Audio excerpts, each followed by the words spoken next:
Bonjour, donc François de Pimaudan, je viens vous présenter la société Blakewen.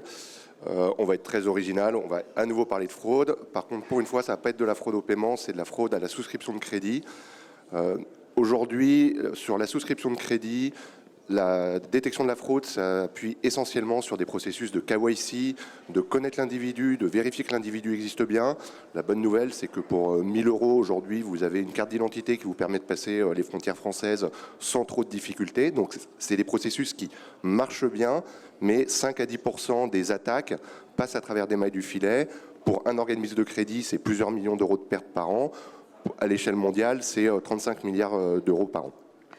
Nous, on vient rajouter une couche d'analyse comportementale là-dessus. On a créé un catalogue de variables avec nos clients dont on sait qu'elles sont porteuses de signal de fraude. Si je prends un exemple, dans l'industrie automobile, dans le financement automobile, on va regarder la distance entre le lieu d'achat et la concession dans laquelle on achète son véhicule. Vous avez le droit d'acheter votre véhicule en vacances.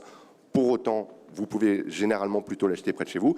Donc c'est ce catalogue de variables avec de l'aide du machine learning optimisé pour un cas client qui va permettre d'arrêter de la fraude supplémentaire.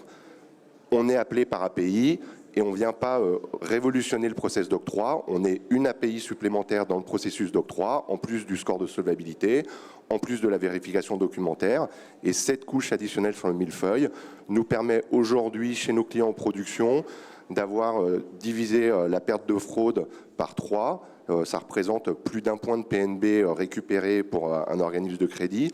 Également, comme on rajoute de la friction fraudeur, les fraudeurs se détournent des institutions aujourd'hui qu'on protège, ils ont moins d'attaques et du coup également un gain opérationnel. Pourquoi il faut le faire maintenant ? C'est très simple, hein. En fait, les organismes de crédit, ils ont le budget, ils ne peuvent pas dire « j'ai pas le budget », c'est juste qu'ils ont choisi de le donner à des fraudeurs. Nous, on vient leur redonner ce budget et leur fournir un ROI. Si vous avez des questions. On peut vous applaudir déjà. Effectivement, place aux questions.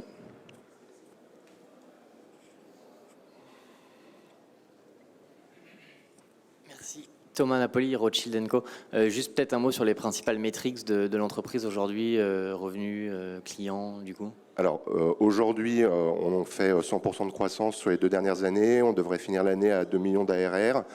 On est sur un processus de levée de fonds pour également accélérer notre ambition européenne. On est principalement sur une base de clients français domestiques avec des tests en cours en Angleterre et en Espagne aujourd'hui.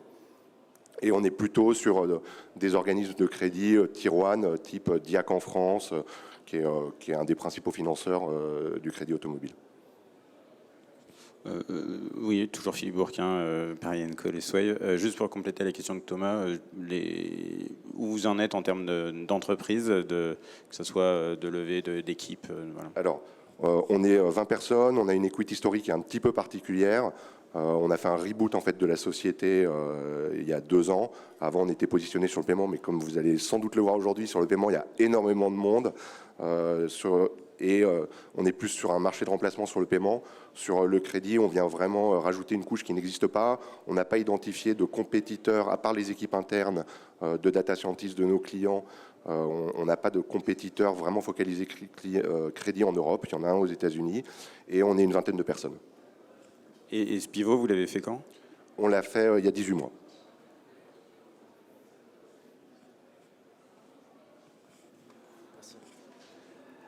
Petite question, pourquoi un focus sur les institutions de crédit, puisque la fraude, on peut en retrouver partout ? Alors, parce qu'on peut avoir une approche très héroïste sur le crédit. Si je prends l'exemple du paiement, vous avez une fraude au faux président.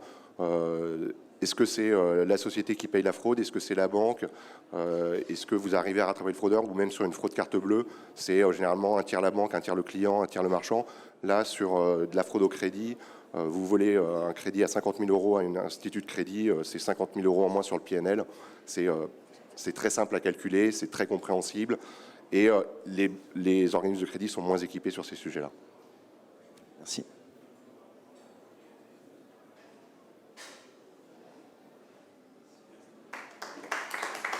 Bravo.